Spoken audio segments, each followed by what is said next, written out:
জনাইছো। তেখেতৰ লগতে আমাৰ কেন্দ্ৰীয় মন্ত্ৰী শ্ৰীযুত সৰ্বানন্দ সোণোৱাল ডাঙৰীয়া আৰু আমাৰ 7টা বিধানসভা সমষ্টিৰ প্ৰাৰ্থীসকল তেওঁলোকক মই ইয়ালে আদৰণি জনাইছো।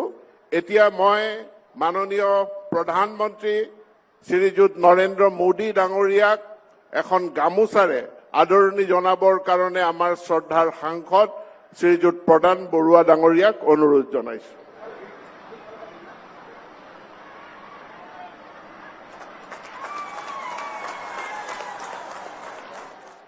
আমাৰ 7জন বিধায়ক প্ৰাৰ্থীৰ হৈ মাননীয় বিধায়ক ভুৱন পেগুক এখন মিচিং ৰিবিৰে তেখেতক আদৰণি জনাবৰ কাৰণে অনুৰোধ জনাইছো।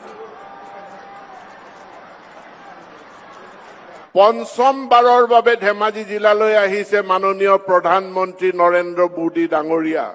2014, 2017, 2018, 2024 আৰু 2026ত প্ৰধানমন্ত্ৰী ডাঙৰীয়া ধেমাজিলৈ আহিছে। সকলোকে এটা বৃহৎ হাতচাপৰিৰে তেখেতক স্বাগতম জনাবৰ কাৰণে মই অনুৰোধ জনাইছো।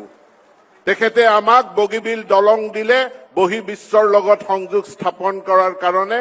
তেখেতে আমাক গোগামুখত ইণ্ডিয়ান এগ্ৰিকালচাৰেল ৰিচাৰ্চ ইউনিভাৰ্চিটি দিলে, তাৰ কাৰণে তেখেতক ধন্যবাদ জনাইছো। আৰু আজিৰ এই সভাত লখিমপুৰৰ প্ৰাক্তন সাংসদ, প্ৰাক্তন মুখ্যমন্ত্ৰী, বৰ্তমান কেন্দ্ৰীয় মন্ত্ৰী শ্ৰী সৰ্বানন্দ সোণোৱাল ডাঙৰীয়াক আদৰণি ভাষণ দিবৰ কাৰণে মই বিনম্ৰ অনুৰোধ জনাইছো।